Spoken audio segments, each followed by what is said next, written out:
Hey y'all, welcome back to the Free Black Women's Library YouTube channel. Thank you so much for clicking on this video. Thank you for liking this video, and thank you for subscribing to my channel. Welcome back to another Rambly reaction here at the Free Black Women's Library. I Rambly react to TV shows and films and sometimes books as well that are written, created, directed, produced, birthed by Black women as well as Black non-binary folks. So today I'm talking about a show that is currently streaming on Amazon Prime. It's 6 episodes long. Each episode is between 40 and 50 minutes long, and it is called Riches.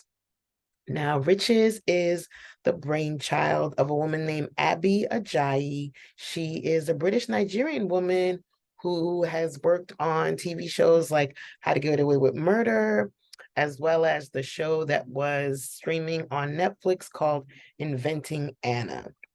Now, if you know anything about Shondaland shows, you know that they give you plot, okay? They give you plot, they give you story, they give you characters with a capital C. Now, I'm going to share a little bit about the characters and the narrative without spoiling it. And then I'm going to share 5 reasons why Riches is worth binging immediately. Now, this is coming from me. This is a lot because I actually don't believe in binging TV. I actually think that, well, I like to space my TV out and kind of like take my time. But with this show, it goes by quick and the episodes are not that long. So I give it a yes for the binge with a capital B. Now, here's the basic story as written online. Stephen Richards has built a cosmetics empire, but when he suffers a heart attack, his family's secrets his family's secrets and lies rise to the surface, and the future of his multi-million-dollar company is at stake. I'll share a little bit more. Stephen Richards is a man who started a company with his first wife in their London flat. It is a hair care company that they called Flair and Glory. Now, Flair and Glory has grown to become a prominent, incredible force in the beauty industry. Stephen and his first wife had 2 children, Nina, this gorgeous beauty that you see behind me, and Simon. Nina and Simon are the product of Stephen's first marriage. He ended his first marriage when Nina was about 7 or 8 years old. Simon was a baby. So Simon and Dad didn't really have a relationship, but Nina and Dad did. And it was actually their bond was very strong.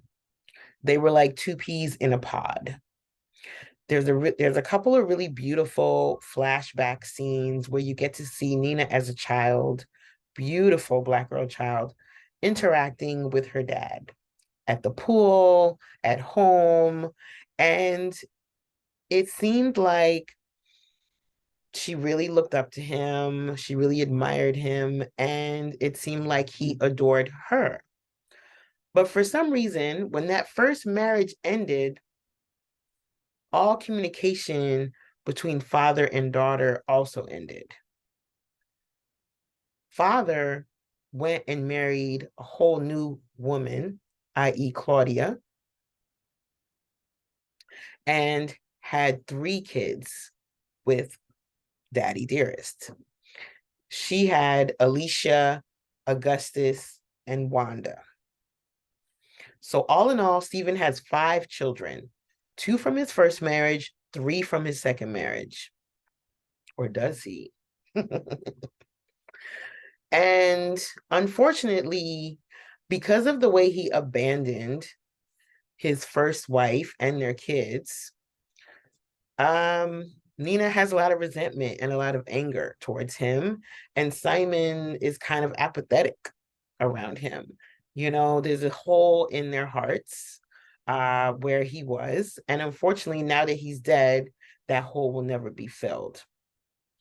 Now, after he dies, for some reason, he leaves all of his shares of the company to the children of his first marriage, the children that he did not parent, interact with, engage with, contact, raise, have any type of familial bond with. He leaves them his company, which is quite a shock to Claudia and her three kids, because they just knew that they be getting everything because it's been about them all this time. So this is the basic premise of the show. I haven't spoiled too much, and I won't say anything more, except that if you understand the dynamics and the themes and the methods that exist within shows like Falcon Crest, Dynasty, Dallas, Knots Landing, then you will get a clear idea of how this show moves, how it rolls, how things happen, the twists and turns, the glamour, the connections, the backstabbing, the money that just like flows seamlessly, like millions of dollars just go missing. You know, it's that type of show. Oh, the sun is kind of like going in and coming down. Okay, I'll just sit. I'll just be right here and won't move. So, yeah, it's that type of show. It's one of those type of shows. It's a messy soap. It's a family drama. It's a little bit of a mystery. It has moments of humor, moments of tenderness, moments of love, moments of raunchy behavior, grown folks behavior. And I loved it. I absolutely loved it. I give it a 10 out of 10. So I'm going to give you 5 reasons why you should binge Riches real quick. The first reason, this gorgeous cast. Everybody on this show looks good. Every single person on this show is a stunner. Every single person on the show is a Black beauty, unambiguously Black. There's no guesses here. Everybody is melanated and gorgeous. This cast is not just gorgeous, but they're also extremely talented and extremely well casted. Like they are playing this roles. Like Deborah is killing the role of Nina. Let me know if you want me to do a video where I try to guess the astrological sign of all the characters. Right now, I'm thinking that Nina is a Capricorn. Nina is a businesswoman. Nina is ambitious. Nina is focused. Nina is driven. Nina is a workaholic.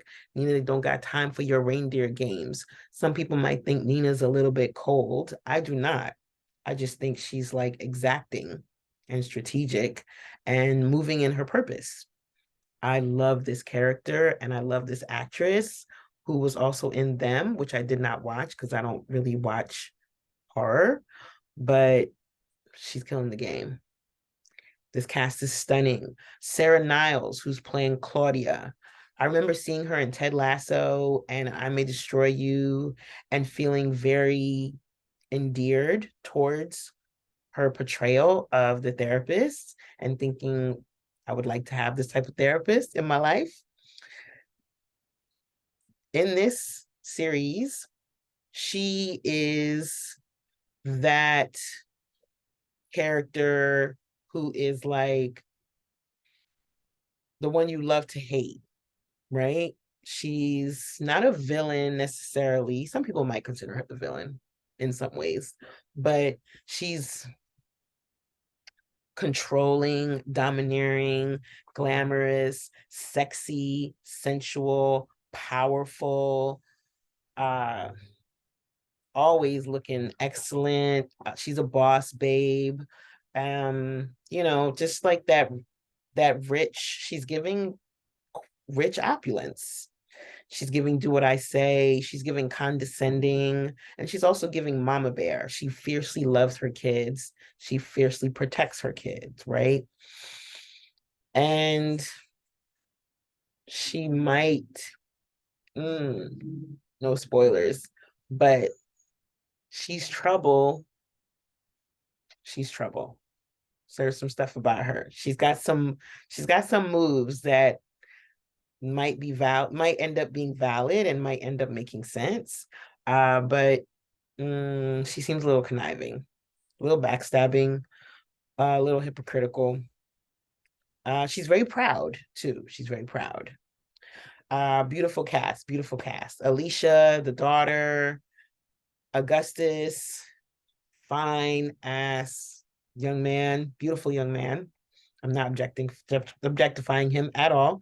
He's gorgeous features, and he is embodying that angsty, frustrated, unsure, insecure, wants to be respected, but doesn't really know how to go about being respected. This light doesn't know the sun is doing too much. Wants to be respected, but doesn't know how to go about being respected. He's giving that. Yeah, beautiful cast of characters, extremely talented, very well done. Whoever cast this, good job. Good job. Thank you for giving us so much Black beauty in one package. Such a wide range of beauty in one package. Thank you. Reason number 2, the production value, top notch. A lot of times I've experienced when you watch shows that have a Black cast or a Black plot line, it feels like the production company or whoever's behind it didn't really take the time to like invest in the project. They didn't really take the time to pay attention to the details. And that's for different reasons. Maybe they were in a rush and they just wanted to get it out quick. I definitely understand that. Maybe they just didn't have the budget and they just worked with what they can. I understand that too. Neither is the case in Riches. Production value top notch. They invested in this. They put money into this project, and you can tell. Not only did they put money into this project, they spent the money in the right places. From the set design to the props, to the costuming, to the hair, to the music, to the lighting, to the cinematography, to everything, every little detail, from the cup that Simon might be holding when he's having a drink, to the painting and the art that's hanging up in the background at Gus's apartment, to the song that's playing when Nina is getting busy with her hookup. It's just like they really did it, y'all. They really did it. They really did it. They dress the characters in a way that matches their personalities. So there's a consistency there. Nina is always in these like very beautiful, stylish business suits, lipstick, nails, everything always impeccable. Claudia is always in something high end. I'm moving around so much because I'm trying to avoid getting this light. Claudia is always in something high end.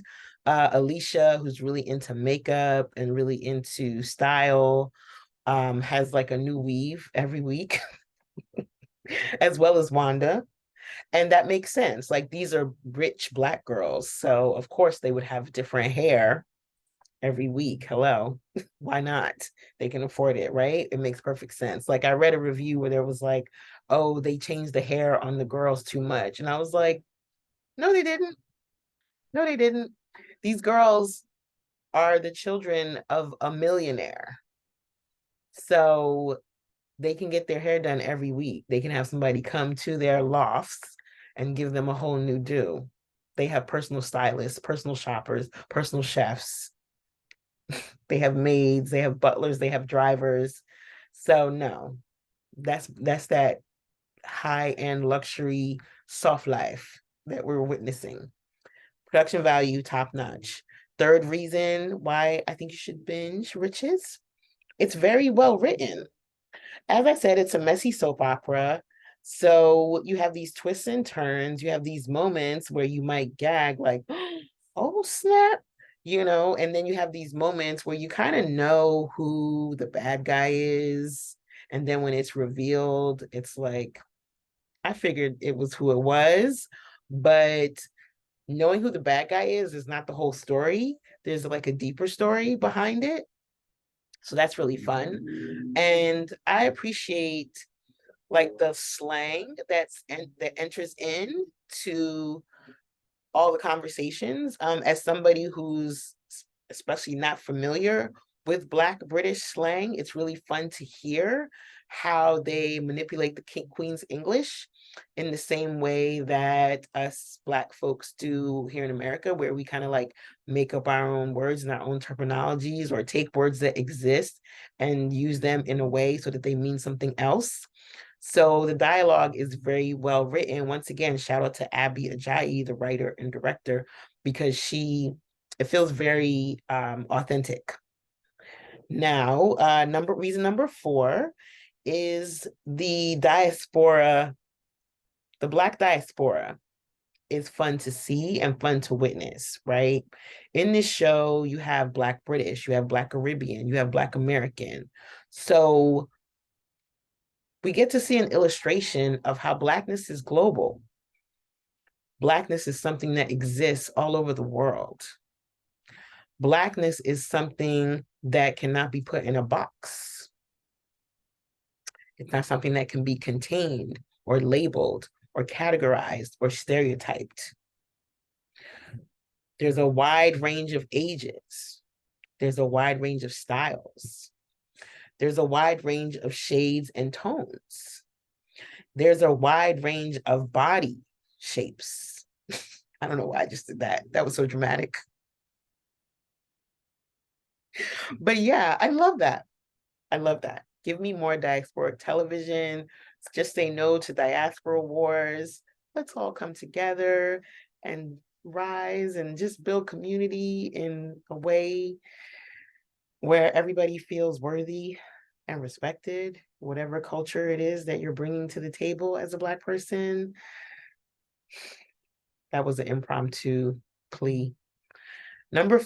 Reason number 5, why I love this show and I think you should binge it this weekend immediately, is that it has these really brilliant political moments that helps you, the reader, the viewer, recognize what Black life feels like for Black people. It's not heavy-handed. They don't hit you over the head with it, but it comes up. It comes up just the way it comes up in real life. It comes up randomly, and it comes up in a way that can feel very harmful to the psyche and the spirit of the person that's experiencing it. And that's real. Black people cannot ever forget that we're Black when we're out in the world, engaging with other people, engaging with the state, engaging with people at work or at the hospital or in the supermarket. I'm going to share 3 quick examples, and then this video will be done. This will be my shortest video yet. The first one is, there's a scene when Nina is a child and she's with her mom and they're at the beauty supply store and they're being followed around the store because the man thinks that they're going to try to steal something. This is the third time I've tried to make this video without sirens. I'm just going to have to leave those sirens in. Sorry, y'all. So Nina and her mom are at the beauty supply store and they're being followed. And Nina's like, why is that man following us? And the woman that plays Nina's mom, I wish I knew her name. She ate this role. She was so good. She said, why are you following us? My daughter wants to know. Tell her. And the guy says, I don't want no trouble. You're the one giving me trouble. You're the one following me around. Let me tell y'all, this still happens to me in 2023. When I go to stores, I still get followed and watched.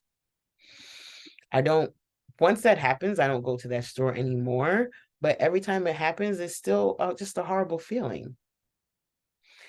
It sucks.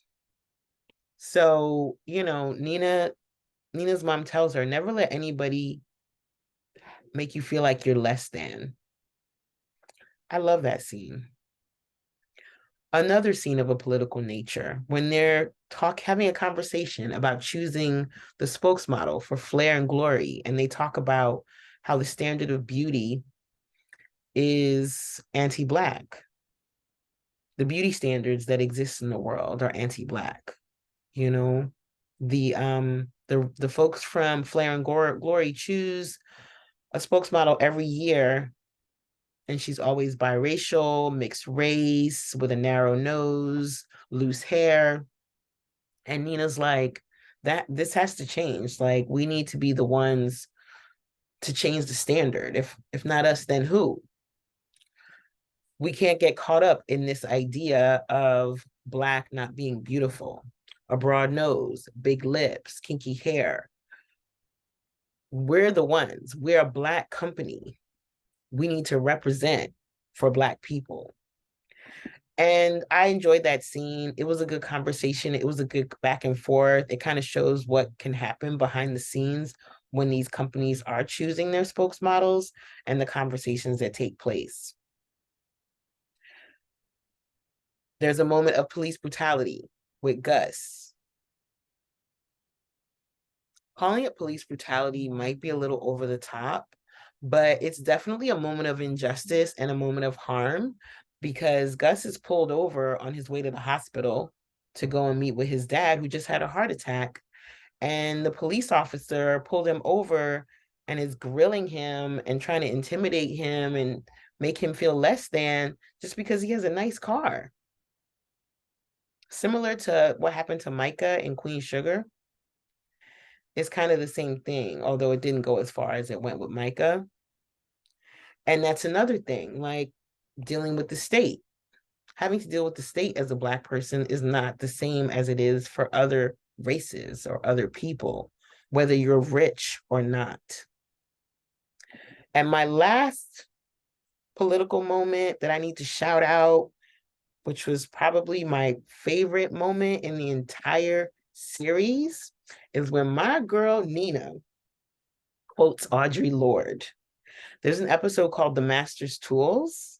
And when I saw that title, I was like, ooh, okay, what is this about? Nina says to Alicia, because Alicia is waxing poetic, being naive and optimistic about this collaboration with this white company and how it's going to give them more power and more influence, having these white people by their side. And with that, they can pull up other Black companies, younger Black creatives. They can use that power. And Nina says, you need to read some Audre Lorde. The master's tools will never dismantle the master's house.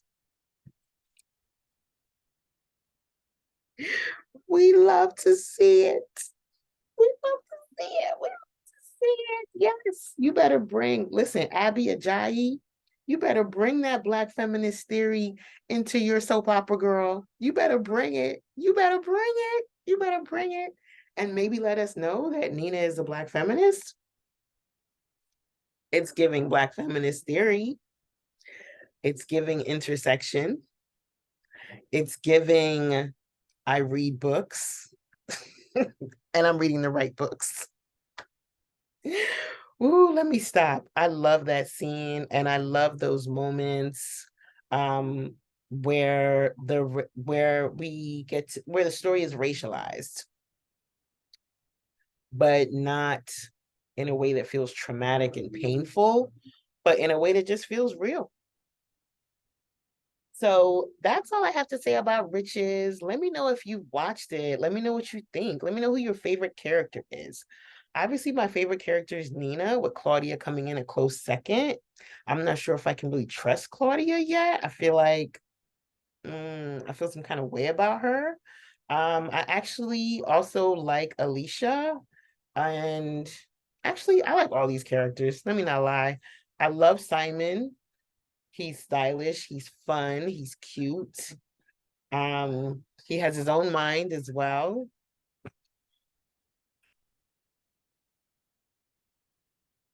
These sirens, they just won't let me be great. Please subscribe to my YouTube channel, and I'll see y'all in the next one. Have a good day.